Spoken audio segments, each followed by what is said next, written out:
This is Dave Schuman here for the Success for Life podcast. Welcome back. I believe this is episode 39 will be going on here. I have a very special guest. He's not someone that you'll see a ton of interviews in, so make sure you soak up in this space, in the success and entrepreneur space, everything that he has to talk about today. I'm with Neil Stratton, the CEO of Inside the League, one of the foremost and insider inputs with respect to the NFL. If you're looking to find out everything from what goes on behind closed doors with agents and what goes on from training facilities to the NFL draft to all of those things in far and in between, Neil's built an amazing business, amazing niche, and he is the guru in this space. So I'm very happy to have on Neil Stratton. Neil. Dave, it's an honor. I hope that I can match that introduction, man. I'll do the best I can.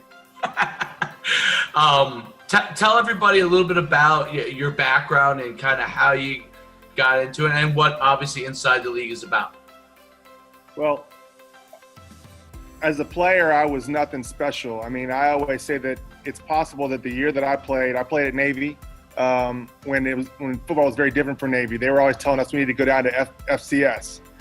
This was in the late 90s, and I always say I was probably the worst player on the worst team in America. So, I mean, I've got that going for me. So as a player, I was nothing fancy. But fast forward about 20 years, and I had just moved to Houston, Texas in the late 90s and didn't know anybody.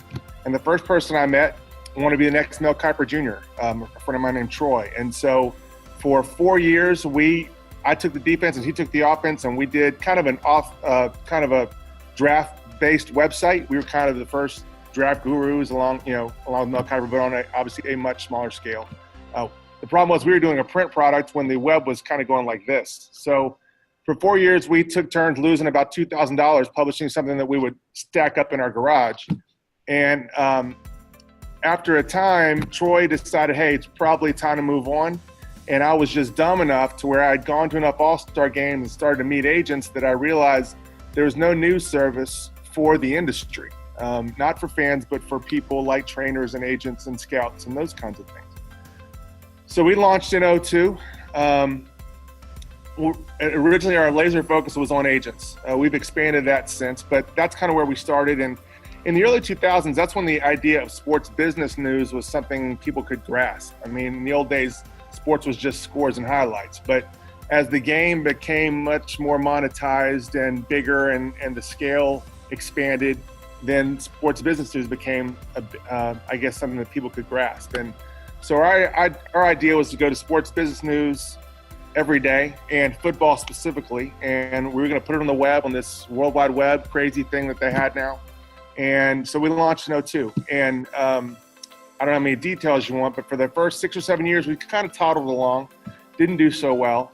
In 2008, I was hired in 2007 to run the Hula Bowl, which at the time was the number 3 All-Star game, and I shuttered Inside the League, and I was happy to do it. It had been a struggle, and I hadn't gotten there, and I thought, well, hey, in 20 years, I'll retire and wear a grass skirt every day, and I'll live in Honolulu, and I'll drink out of coconuts or something. And that didn't work out. I came home in January. The game folded, and I came home in January of 2008, and my wife said, listen, you need to do this thing that you said you were going to do, which is make it strictly for people in the industry and charge for that. I had kind of run away from my earlier mission, and I kind of kept one foot on the fan side, and I tried to make it very affordable. So we went from a $45 for a 9-month cycle price point to $25 per month, every month price point. And it scared me to death because I had no idea what I was going to write in, June, July, and August. But here we are, I guess 16 years later, and we've been really fortunate to develop a lot of relationships like ours with yourself, and have worked across the industry, and we try to work wherever there are points we can plug into. We are a niche service, and you alluded to that, but we have tried to fill that niche as much as we possibly can. And so now we work not only with agents, but with scouts, trainers, financial professionals, wealth managers, a lot of parents of players, the players themselves. Anywhere where there's a need, our credo is succeed in football. And so we'll do anything we can to help anyone succeed in football, just like you try to help with success in life. So I think it's really interesting because, and you probably get inundated with this. So many people want to be involved in football, and so many people don't. They either think they know what to do, they don't know what to do. They think it's easy to jump in. I'm sure you've seen that before, right? I want to be in football. And they don't realize, first of all, how small the circle is. But also because of that, how hard it is to penetrate and have real success in that industry. Someone who's coming into football and in the especially what we're talking about, which is the professional ranks. What are some of the things that you would advise them to really think about before they get into this space? It's interesting that you say that. I was just, while you're talking, I was thinking about a panel that I sat on probably 10 years ago at a small school in Michigan. And on the panel was me and a member of the NCAA enforcement division and a pretty established agent, 3 people. All of us had started off not working in the capacity that we were working. We had all started off as entrepreneurs. The agent had started off in his own, and kind of done something related to the agent business before he actually went on his own. The NCAA guy had done something football related that he just started from scratch. I think it was kind of a high school sports kind of thing. And then there's me who did my kind of thing. I think the one lesson that I've learned, Dave, is you can't succeed in this space with something out of a box. You can't go and think, I'm going to sit in this class and pay this amount and get this piece of paper and bam, now I am a successful agent. Or even I'm not even necessarily on the path to becoming a scout or an agent or anything else. You've got to go out and you've got to survey the market. You've got to learn and do your research, and you got to find a niche, and then you got to serve that niche. There are still people that succeed by just going to the NFLPA and passing the test and then doing things in a traditional fashion. There are still people that go out and get sport management degrees and they wind up getting a scouting position somewhere. That's exciting. There are people that do all kinds of things in a traditional way, but your chances of doing that are so much slimmer than if you go out and take a chance, try to find something that no one else is doing, preferably, work really hard at it, be consumed by it, be patient, stay on track, and follow it. And whatever we've achieved in this game, and I'm certainly not saying I'm a big deal, but we're still around going on 20 years later, I think, because I did that. And I didn't try to do whatever the traditional path was, whatever that was. Yeah, and I think that's one thing that I found most successful entrepreneurs in their space really do is they carve their own path. They learn from things that they've seen and carve the path where they think they might fit best. Something that obviously that they're interested in. I always say, like, passion is important, but at some point, no matter what your passion is, that work's going to be work, right? So you have to have the diligence to be able to continue to strive when things go down, when bank accounts go up and down. And I've seen it myself. I'm sure you have yourself. You're like, we're doing great, and then literally 6 months later, you're like, oh man, are we going out of business? So it's a very, very difficult road always for entrepreneurs, and every interview or conversation, I say even guys that are really wealthy still worry about those things from that standpoint as entrepreneurs, and guys that have attained the highest amount of wealth still worry about that every day. I think what's really interesting is not only did you carve out a niche, but you figured out how to serve parties that, first of all, a lot of people didn't want to serve, right? Like, most people don't want to work with agents, and obviously I'm an agent, and a lot of people don't want to work with agents. A lot of people don't want to work with scouts. Scouts don't want to work with agents, right? So, and all those parties have to get along, and you figured out how to kind of be that go-between in a lot of ways, providing information for both parties, helping parties connect to serve each other better, including the training facilities, which, we've talked about this, offline in the past, how that industry has, continued to boom, and then there's always things that are different going on, and even in that industry as well. But you've connected all those different areas through your website, and then what I found that you do is really well. Like when I'm at the NFL Combine, your ability to connect with so many people individually, on a mass level, but make it individual. I like, if I were to say that's your unique trait, getting to know you, I think it's amazing. Like you could spend, you might be real busy with, doing things, but you could spend 1 minute with somebody, shake their hand, talk to them, say, hey, we can get together later, and that person not walk away, feel slighted. I think it's a unique skill set. Talk a little bit about how, is that something you always had? Did you develop that? I think that's something a skill set that a lot of people need to learn.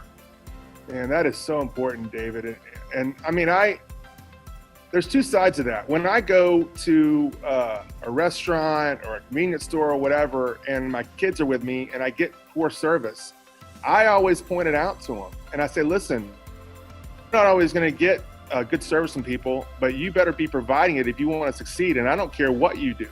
I don't know that I was always laser focused on that. I don't know if that was something that was always important to me, but man, it is now. And if you want to try to fill a niche or you want to try to be an entrepreneur, you better make your customers your friends. My wife always used to kid me and say, I don't have any friends. And I always laugh and say, hey, my clients are my friends. Those are the people that they understand me and I understand them. We're both weird, we have that in common. When I go, you've been to my seminars at the Combine every year. And the last thing I always say, or the first thing I always say really when I go up and kind of introduce the guests and what have you is, I appreciate everyone in this room and y'all help me live the life that I want to live and live my dream and support my family. And that is, David, it's critical. I mean, what's more important than that? So yeah, I do. I mean, that's one of the things I value the most about the Combine. It's crazy. It is wild. And sometimes people, and I say this in all modesty, I'll be walking down the hall and everyone's, hey, Neil, I try to go over and greet them at least and try to greet them by name. It's so important that they know that I value them. I mean, I don't take that for granted. And I hope that if I ever get really big, that I never that I never take people for granted. I mean, that is critical. And I know you're the same way, Dave. I mean, it's not always easy when you live in a cell phone and email existence professionally to remember someone's name and certainly not to remember their face, but you got to do the best you can. You got to make them understand that they are valuable to you, even if you don't see them once a year. I think so anyway. I think that's the key to anyone's success. Absolutely. There's no doubt about it. It's a skill set. And, I talk a lot about education. Now, you went to Navy, obviously, as good an education as you can get in the United States. Then did you have to then serve as well? Well, I was not only not talented on the football field, I wasn't very talented in the classroom either, Dave. I wound up finishing up at a school called Marshall University. Okay. What have you. No, I didn't have to go to the Navy. I was one of the rare guys that left, and they basically said, good riddance, get out of here, we never want to see you again, which I was happy about. I think I set a record. They used to have something called an academic board that you went to at the end of the semester if your grades were really failing. I think I set a record for academic boards. I was going in the summer. They were inventing academic boards for me, all right? So I guess one good point that you can make from this is, again, any success I've achieved had nothing to do with intelligence. It was strictly on guts and persistence and whatever else you can mix in there, but it wasn't the smartest. And I think those attributes, and that's kind of what I'm getting at, which I find is really interesting. I played football at UConn. I ended up getting my MBA there. I went down that traditional path. I did really well in it when I went into business, and but there was something in sports that was tugging at me. And for me, initially, I was training athletes, and then I had a training facility. Then I started running high school combines. It just kind of continued to evolve. And but I can tell you this honestly, that there were things I learned in college, and there were some things educationally that there were some professors that were fantastic that I learned some things from. But I thought the education that I got in order to be an entrepreneur, they couldn't replicate it in college. And I was in the MBA program where they try to replicate it as well. So after I got out of undergrad, I went right through because I was still playing. Got my MBA, and you couldn't replicate it other than doing it yourself. And I think education is obviously incredibly important. It's very valuable. I would never underscore that. But I think that people have to go and get their own education from learning. And today, I mean, my God, with YouTube alone, right, or podcast, anything like this, you can start to do that. How important, and you talked about your non-traditional path within football, how important is it for somebody, so they want to be an agent, or they want to be a scout, they want to be a trainer, how important is it for them to find somebody that they can connect with, that they can learn real world skills from? And is there somebody that, that you did that, or you really kind of had to go do it on your own? Well, it's funny you should mention that. I mean, I'm in San Angelo, Texas right now. It's in West Texas. I'm at a football clinic. I've been coming here off and on since 2002. The first time I came was in 2002, the year I launched ITL. And that summer, I just came cold. And I met a guy here named John Paul Young. And John Paul has been in football for, 50 years probably. He was on staff with several NFL teams as well as several college teams. The funny thing is, he's kind of become like a second father to me. Other than my own father and my father-in-law, there's no one I respect more than John Paul. And I came to San Angelo. It's a long drive from Katy, Texas. I got here knowing no one. I came in, I stayed in a hotel room somewhere here in San Angelo. I just went up to him the last day. I was getting ready to leave, and it had been my goal to meet him. And so literally, my car's out in the lot. I'm getting ready to walk out, and I walk over. He's in the middle of a group, and I said, I just wanted to say hi. I'm with you. At the time, I was with the Houston Chronicle. I just wanted to meet you. And I gave him a business card, and he kind of brushed me off because he was right in the middle of a conversation. I got about halfway home, and he just calls me and says, hey, man, I didn't get to talk to you. And for probably an hour and a half of that trip, he told me everything about how the clinic had run and who they'd had there and all these kind of things. And that was the beginning of a relationship that's going on 20 years now. And John Paul worked for me initially. He's been a mentor. We've worked on several projects along the way. That's a guy that I didn't have when I started this. ITL was already going to happen before I met him. I mean, finding that mentor isn't always someone that is right in front of you. It's a little bit like jumping out of a plane and you're not sure your parachute works. You're going to kind of take it 100 feet at a time or whatever. You got to keep working and learning and meeting those people. And there's so many people I've met along the way. Dave, I mean, I'm not trying to butter you up, but watching your success, and every time we talk, we on the phone, we start off talking about football. We wind up talking about business for 90% of the phone call. Those are just things you gather along the way if you're fortunate. I mean, the most important thing that I have, professionally, are the phone numbers in my phone.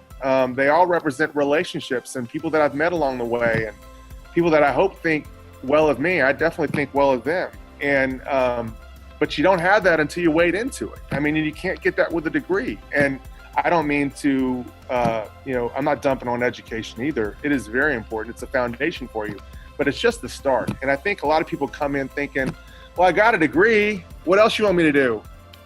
A lot. There's a whole lot for you to do. If you're passionate and if you want to do something kind of cool, you're going to have to work. There's a price to be paid. I mean, you know that as well as I do.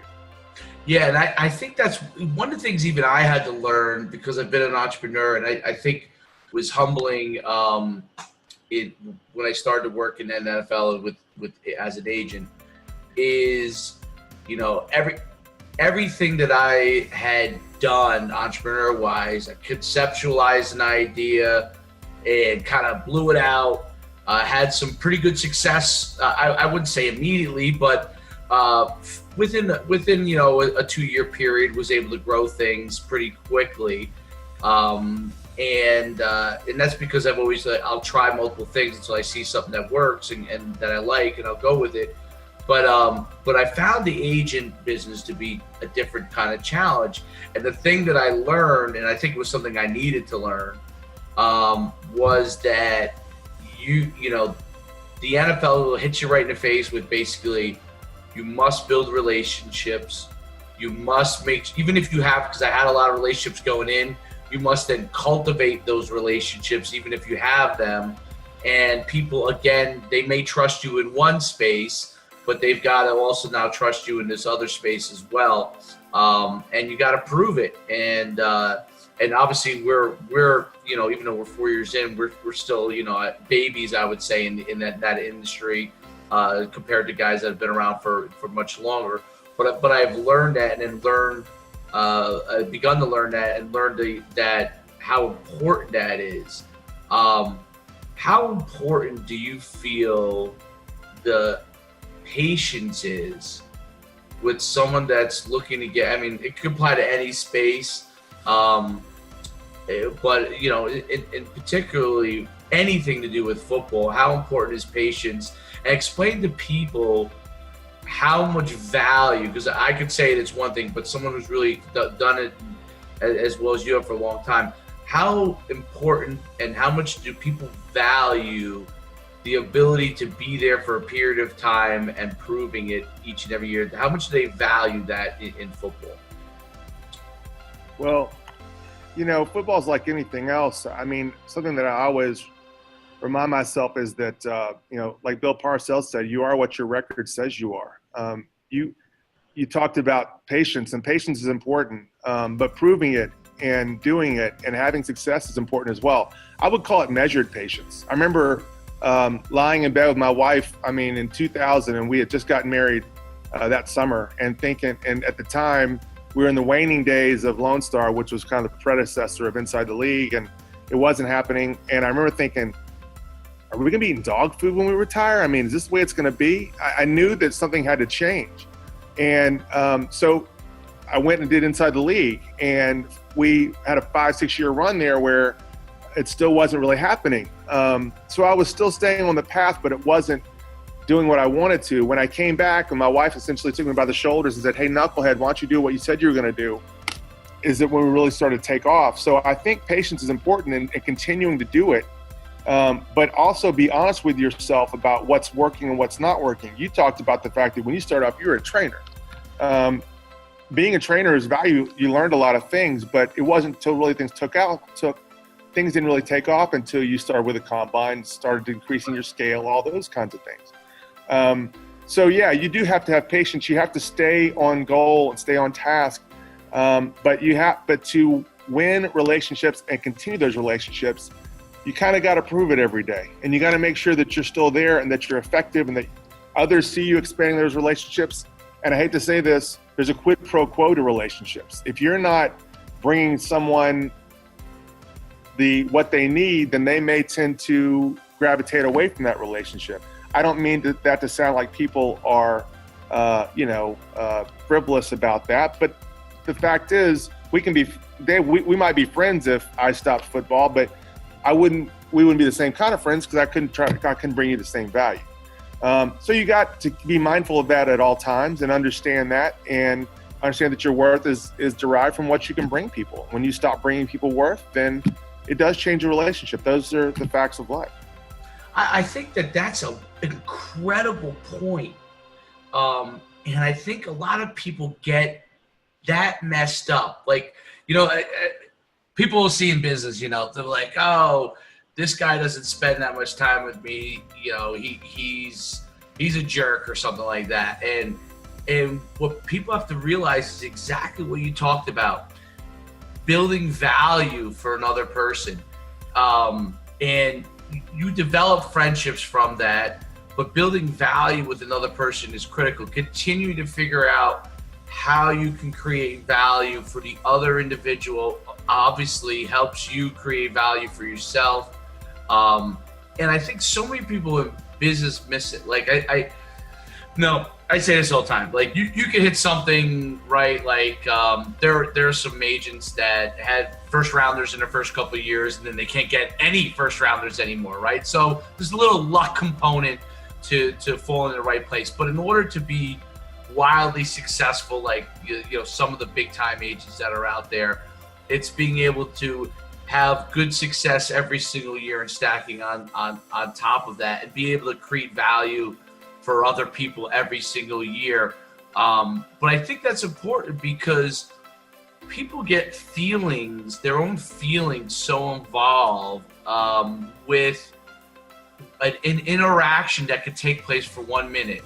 And instead of looking at the picture of what's going on, the big picture as to what might be going on in that snapshot of time in that particular moment.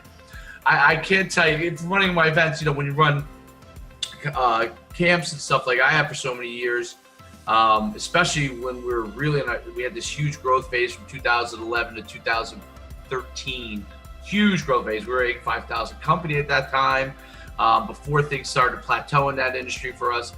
And we were growing so fast, and I was just, I'm just like you, and I try to, any person that comes up to me, I try to make sure I connect, even if it's for 30 seconds. But as we were growing so fast and we were going from city to city, I was struggling with that because people who I used to know by name and face now is becoming scale was much harder. Mm-hmm. And I would get some emails, and it was where people, I used to take them very much to heart, where they would say, I introduced myself, you didn't know who my son was, or something along those lines, right? And it took me probably a couple of years to realize that those people are allowing their personal feelings at that moment to get into the way of the big picture of their son going on to college. Because what would happen so many times is I'll get these emails or somebody being upset with something, and the majority of people are very happy, but those ones that's what you read, right? The people that complain. And 3 or 4 years later, when their son's in college, I'll get an email like, wow, we didn't realize that you guys were sending things out all the whole time. Like I always tell people, the event is like the face, but that is not even important compared to what we do behind the scenes. And people have a hard time realizing that. So I always say, like, you got to think about, the long run of how this is going to work out for you, and don't get your personal feelings involved in an exact situation. Like coach, the same thing. I always tell kids the same thing. Like, there's going to be times when you're going to be upset with me. Parents, I said there might be times when you're upset with me, but when your son is going to college for free, or your son's going to a school he probably wouldn't have gotten into, you're gonna not think about those things, and you're gonna realize that it was all part of the bigger picture, and that's my job. So I think that point on value is so important, and people miss that. What do you think about that? I know that it is a struggle to juggle those things and to make people feel important. You want to do that at all times. I will say this. I see this, both my sons play AAU basketball, but not every player they play my sons themselves are not superstars. But there's, I guess for lack of a better term, a showbiz aspect to big time athletics. And anytime you have that, there's going to be a certain level of status and a certain level of ego that's a part of that. And of course, there's pride in your son and in his performance, and you take, that becomes part of your own self. And so it is hard to do that. That's true times 10 million on the NFL level, on the big time college level. And so, yes, it is not easy. And God knows, Dave, there are people that have felt slighted by me. And I really honestly feel terrible about that. You do the best you can, but you also have to realize that sometimes the best you can is not good enough, and you keep on moving, and hopefully you do better next time. I think you covered some really important things from a business standpoint. I want to touch now a little bit about right in your world of what they do. Start with agents. What have you found that the best agent's done, and what would you stay away from if someone was looking to get? And I'm going to go through kind of your three main areas, which if I'm wrong, you can tell me, but agents, scouts, and then trainers, I guess, would probably be, even though the trainers, you're more on the peripheral, but I'm sure you deal with them as well, within your site. So from an agent standpoint, what have you found that the really best guys have done really well, and what have you found things they should stay away from? Well, I think there are a couple things that can trip you up. There's been such a proliferation of sport management programs across the country in the last 10 years. There are a lot of people that are going and they're getting instruction in school, and a lot of them, walk out with a 4-year degree. They got maybe a B average, and they think that they're going to be the next Brian Cashman or the next, the next GM of a major franchise. there's so much more to it than that. And I think on an agent level, you get drilled in, maybe from seeing Jerry Maguire one too many times, maybe from listening to the guy at your ivory tower school who tells you he knows everything about sports, is that the number one skill for you as an agent is negotiation.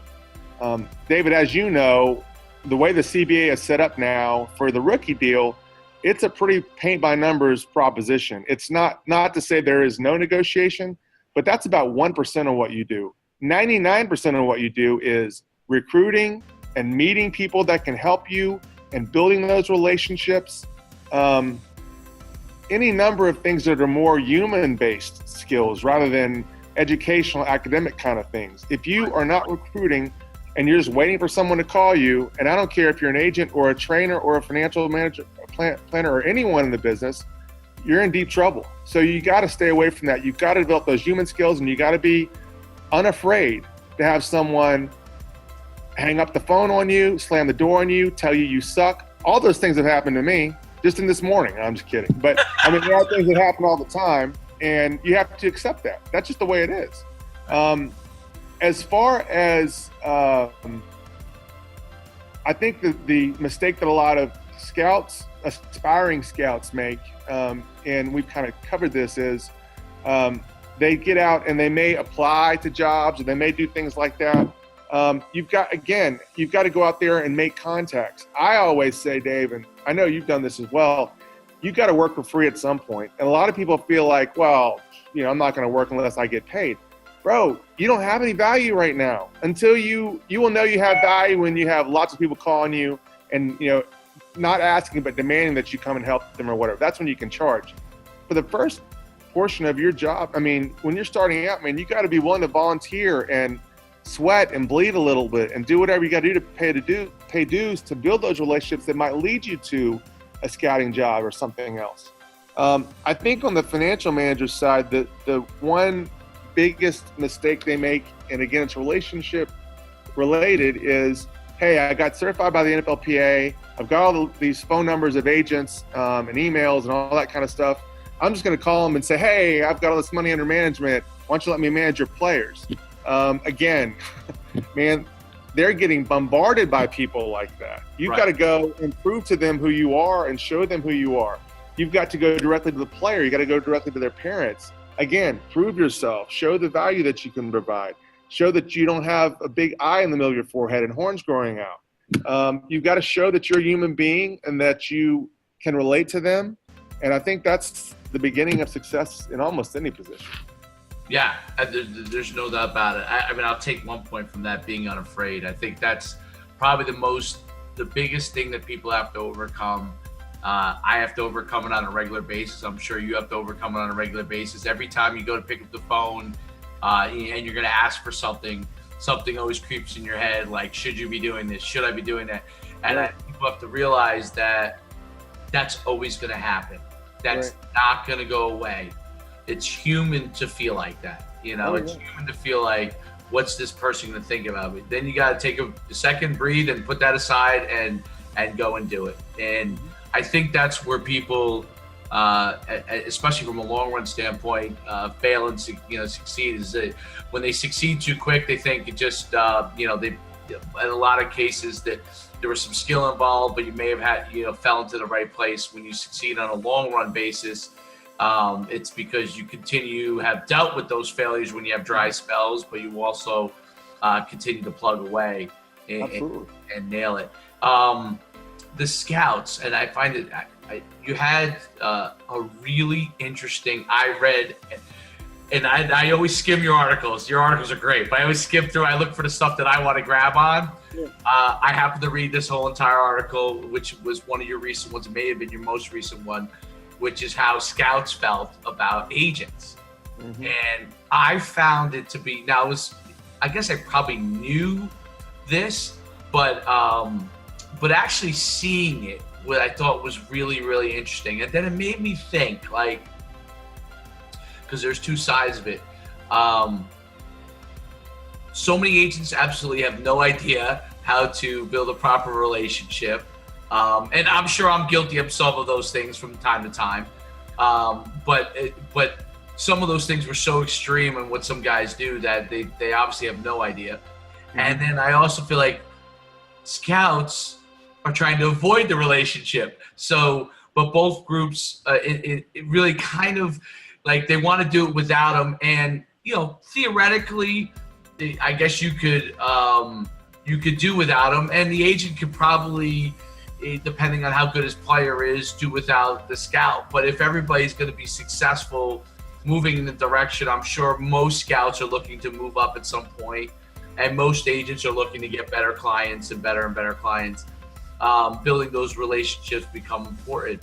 How do you, as the go-between, explain to each party in the right way that, hey, you kind of want to try to figure out how you can work with each other?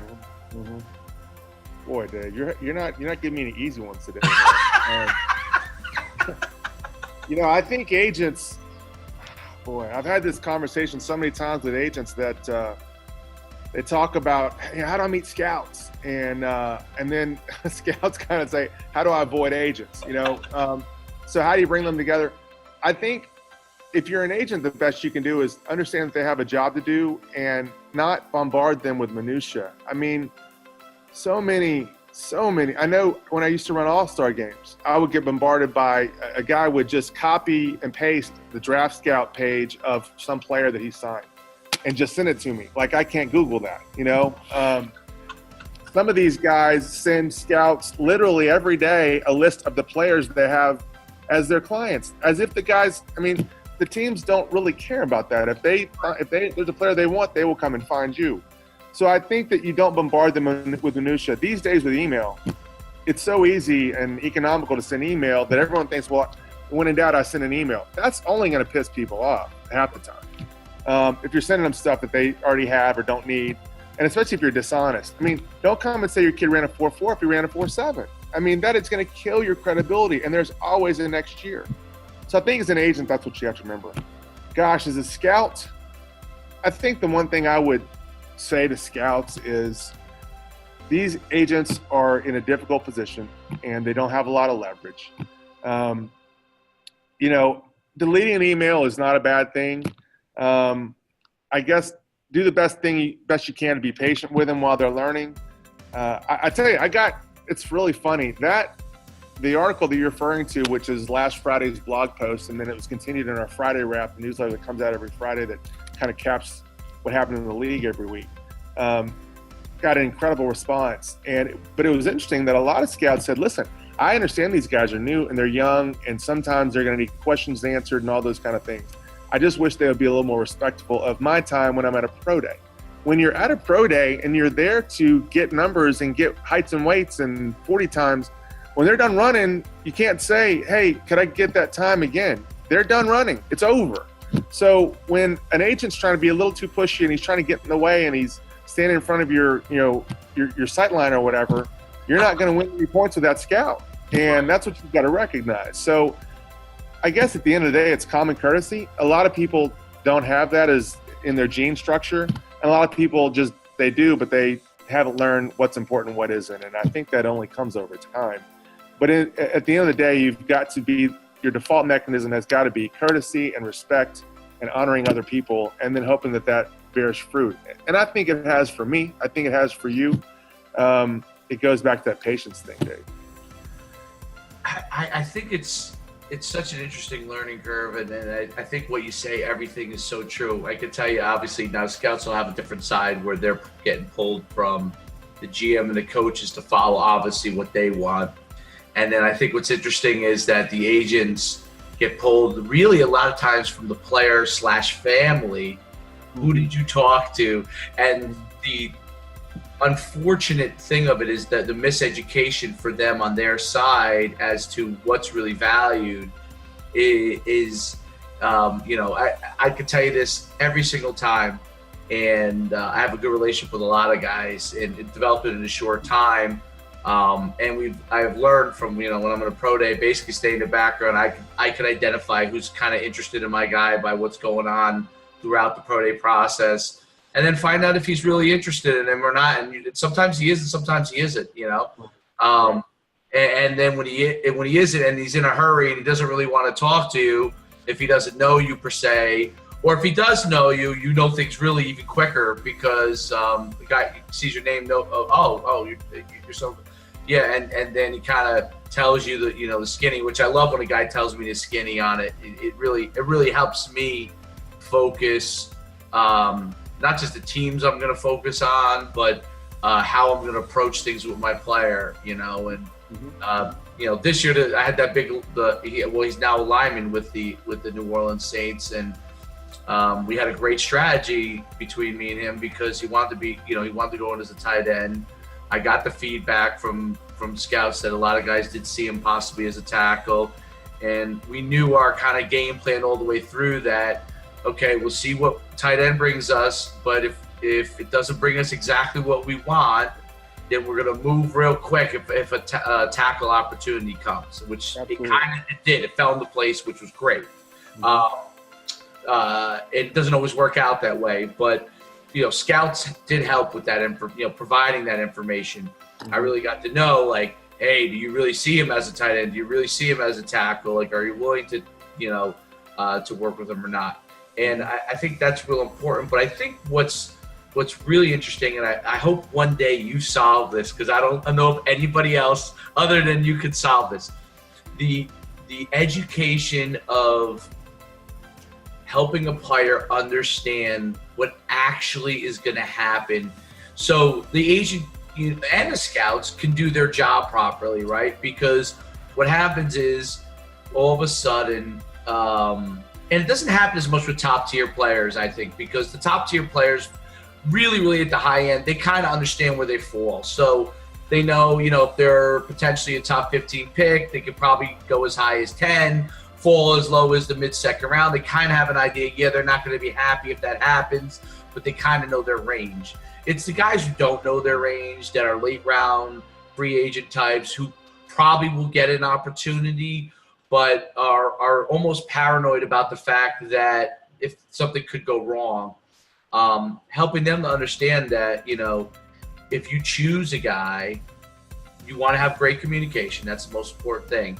But you also want to try to let him do what he does, because in the end, they end up hurting themselves. I can't tell you how many guys, and I'm sure agents tell you this all the time, I am inundated with emails of guys who sometimes are fairly big name guys that are now like cut from CFL or that are looking for guys. And I tell guys this all the time.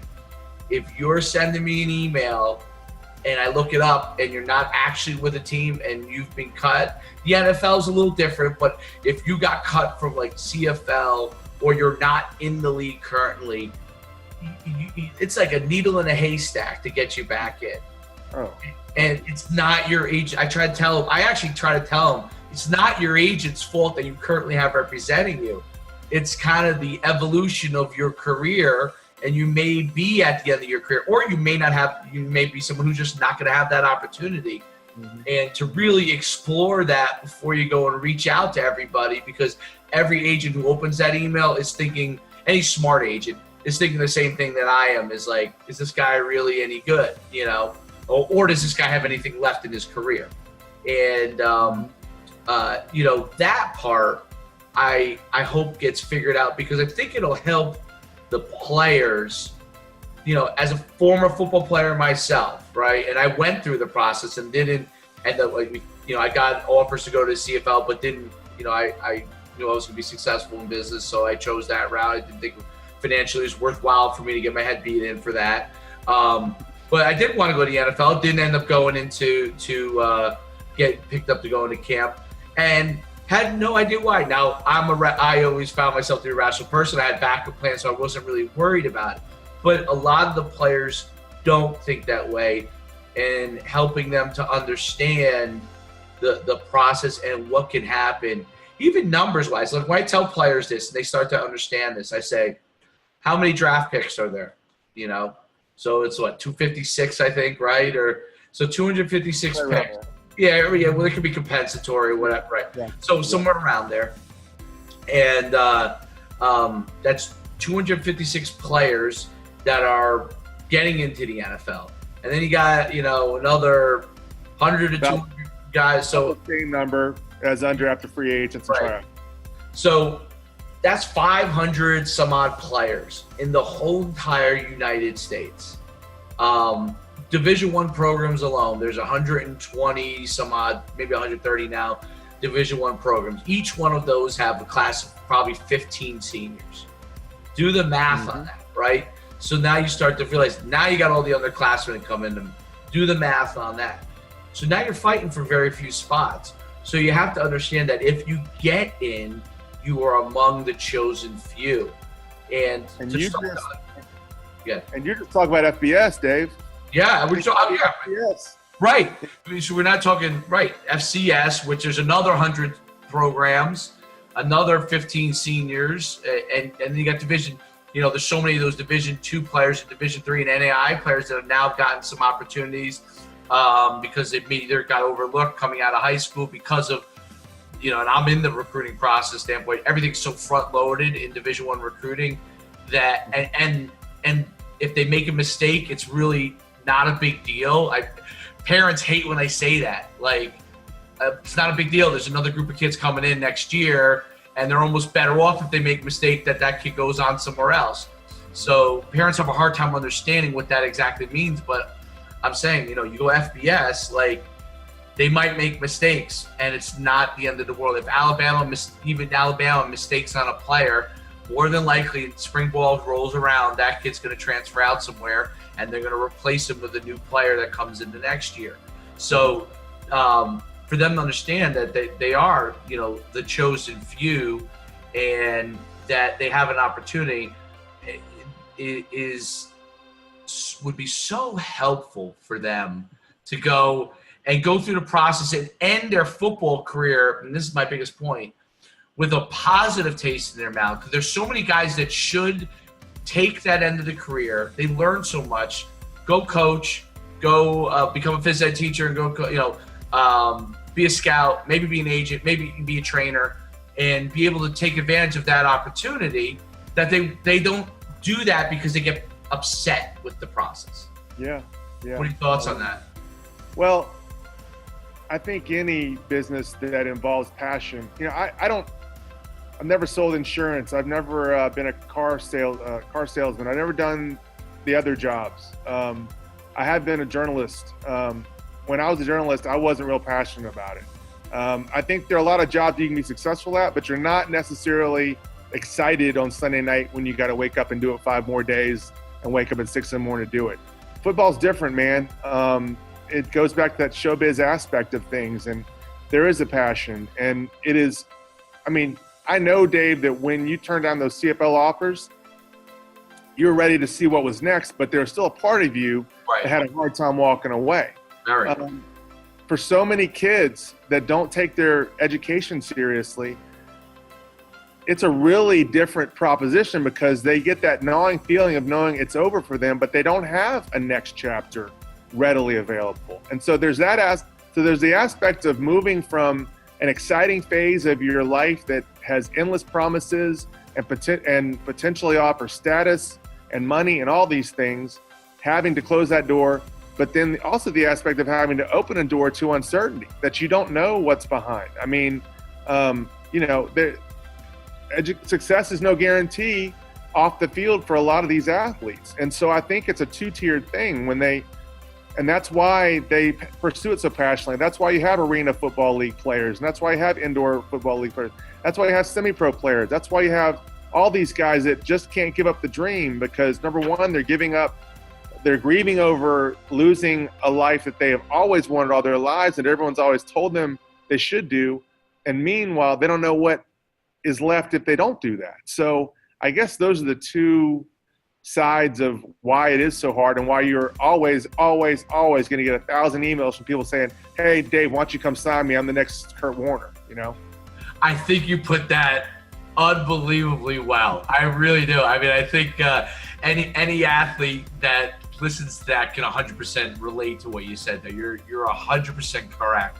And that the love for the sport is something that's unique. It's also why as a guy who coaches high school football, I'm always so saddened where they're always trying to push people away from football because of so many things that football has done.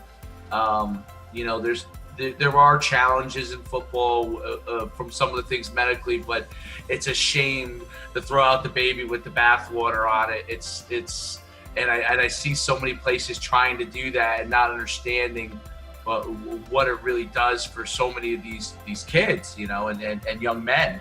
I don't think that I have any more questions because I think you answered that so well at the end. Tell people where they can go and find your website, how they can reach out to you on Twitter, any of that kind of stuff.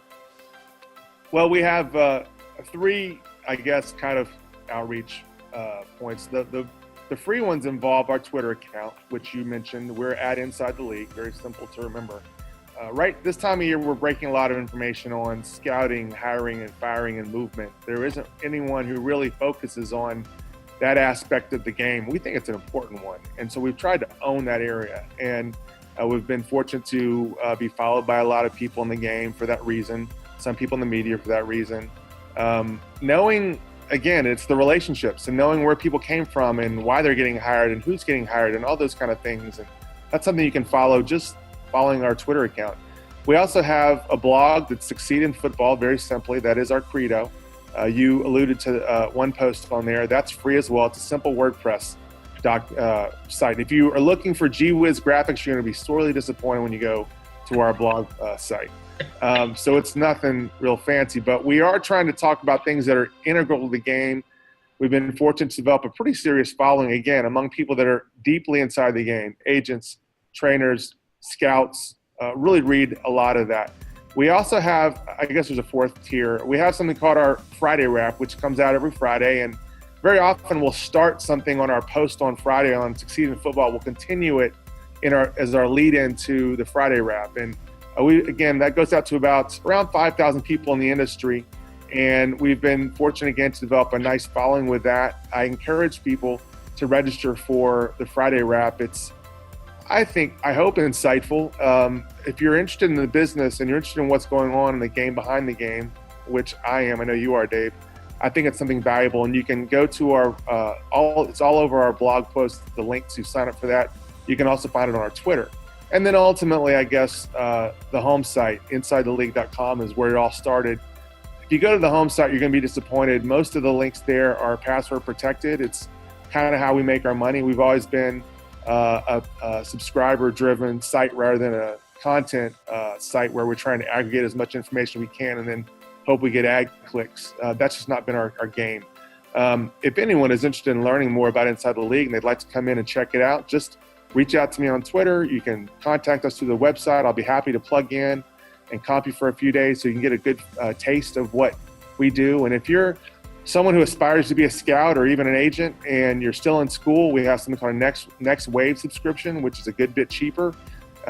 It's kind of how we try to groom people. It's been an outstanding off season for us because we have 4 people right now with 3 teams that have been hired or promoted as in the scouting departments of teams that are former Next Wave subscribers. So we feel like we're getting into the grassroots of it and we're hopefully making a difference. We've gotten a lot of positive feedback from our work with people in that regard, and we hope to continue to expand that. I mean, when we say we are interested in helping people succeed in football, we really mean that. And we don't just mean on the field. There are so many places where you can find a niche. It's what I did. And if you study it long enough and research it long enough and you want it badly enough, you can find something find an area that's underserved. And we want you to do that. We want everyone to succeed in football, and that's what we try to do, Dave.